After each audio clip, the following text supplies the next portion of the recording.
And if you bring up QRZ, you'll see me staring at you from my operating position with the beach friend. Over. Yeah, Roger. Yes, I see that, and it looks lovely, Les. Very nice. And just out of curiosity, how is the WX and how is the temperature? Over. The WX in Paradise is perfect, of course. 5% cloud cover. 32 degrees or 90 degrees. It's actually indicated here under my shelter a little warmer than the official temperature. Usually the airport up the road says 85 to 87 about this time of day. But it feels warm.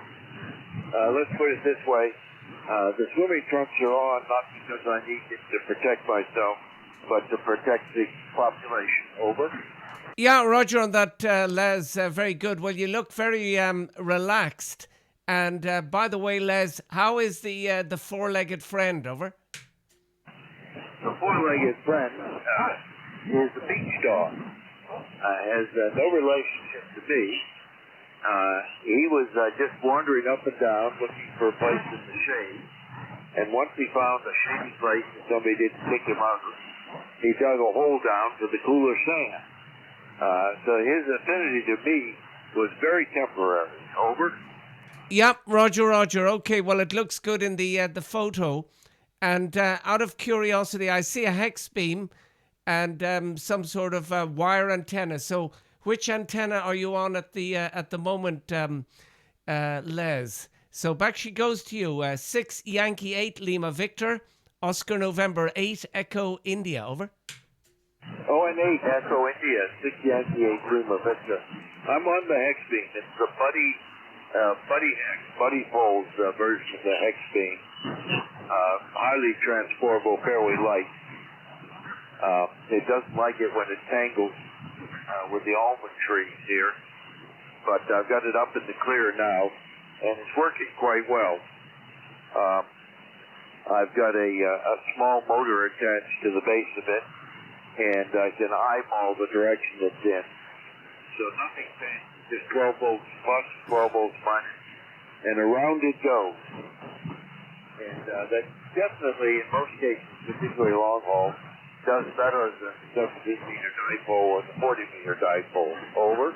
Yeah, Roger. Well, it's doing a terrific job. I'm just making a recording of this, and a little later on, I'm going to put it on YouTube. So if you look at my call sign, give it in on YouTube, you will hear. What's your power at the moment, Les? Over. 500 watts. I've got an ACOM 500F. I started running 500 watts with an Hourcraft amplifier quite a few years ago when the sunspots were down at the bottom, and I needed a little bigger flag to get people's attention. I really don't need it today, but I'm too lazy to turn it off and put the drive power on 7300 back up. Over. Yeah, Roger. Yeah, well, it's doing a terrific job. I have the ACOM 1200S in the shack, but not using it today. Today I'm using an amplifier that came from VK. Power at the moment is about 500 watts. The antenna is down much lower than it normally is. It's about 20 feet off the ground. Normally it's up around 45, 48 feet.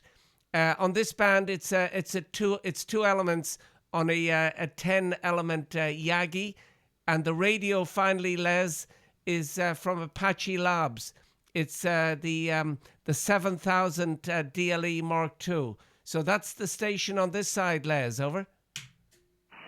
Well, I used to have high performance software defined radio, which is the precursor to the ANAC. But now at home I run the Flex, and I used to run 817, 857, 897 here on the beach. But when the 7300 came out, I said, that's a Flex in the box. That's what I want to travel with. And I've been quite happy with it. It served me well, and frankly, I don't, if I could have a Flex radio here on the beach, I would. but who needs all of that kind of stuff on the sandy beach? Over. Yeah, Roger. Well, you're doing the right thing. I also have the 7300 in the shack as well. And as I said, I take it. Which software are you working with when you work a remote? Over.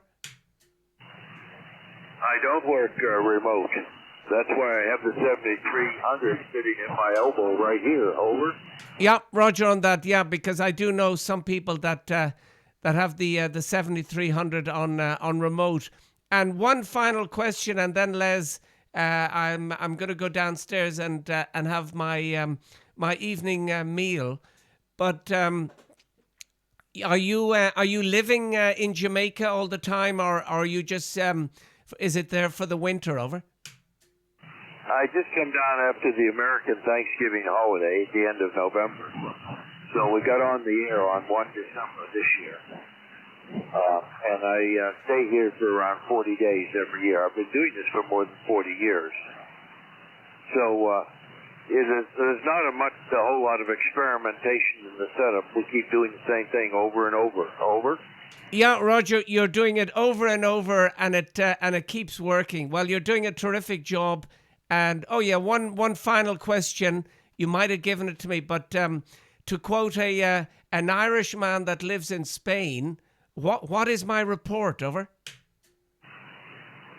S8. I can't quite give you an S9. I can only give you an S8. Since you're not a Dutchman, I can't go all the way. Over. Yeah, I know exactly what you're saying. Yeah, well, you're 5 and 8 with me, and terrific audio. And I take it that's the hand mic. Over. That is the hand mic. For many years, I used a little cheap $18 microphone I got from Amazon that hung over my ear and stuck out just beyond the mustache off to the side. And I try to hold this hand mic off to the side also, so that I don't talk directly to it and talk now again off to the side. But the $18 microphone had to go away when I switched to 500 watts of power, because the dipole that I normally operate off the 17-meter dipole, which is about 30 or 40 feet above my head on a big bamboo pole, that was just too much RF field for the poor microphone. Over. Yep, I understand exactly what you're saying. But anyway, the stock mic that you're using sounds great. And there's no, because I hear it sometimes with some people, there's no plosives. Over. Well, as I say, most people just hold the mic like now, right in front, and then you get all the syllabus and the breath and everything. But I learned from that over-the-ear microphone that everything sounds much better if you hold it off the side.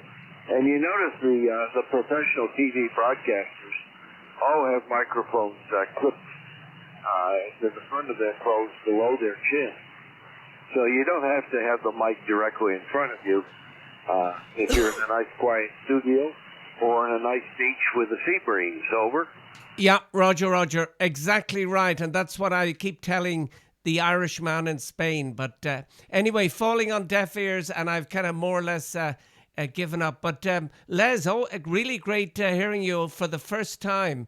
And I do look forward to other contacts with you in the future. Have a great time in Jamaica, and hopefully we'll talk soon. I put it back to you for a final. 6 Yankee 8 Lima Victor, Oscar November 8 Echo India. Bye-bye from Belgium. Over. Echo India, 6 Yankee 8 Lima Victor. Well, it's amazing from Jamaica how often I get stations in the Belgique and very few from the Netherlands. And you just seem to have a lot more RF in that small country. Over. Yeah, Roger. Yeah, well, we're, but originally, I'm originally from Echo India, but there is great stations from the Netherlands as well. It's just being on the air at the right time and hearing. But I do love your automatic call. Over. Yes, Would you believe she's the head housekeeper at the hotel here? Over. Oh, I could well believe it. Chief bottle washer, over. Exactly. She keeps me happy, and I keep her happy.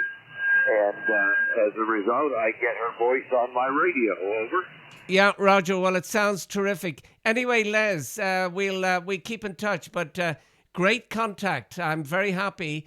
And now I'm going to go down for my evening meal.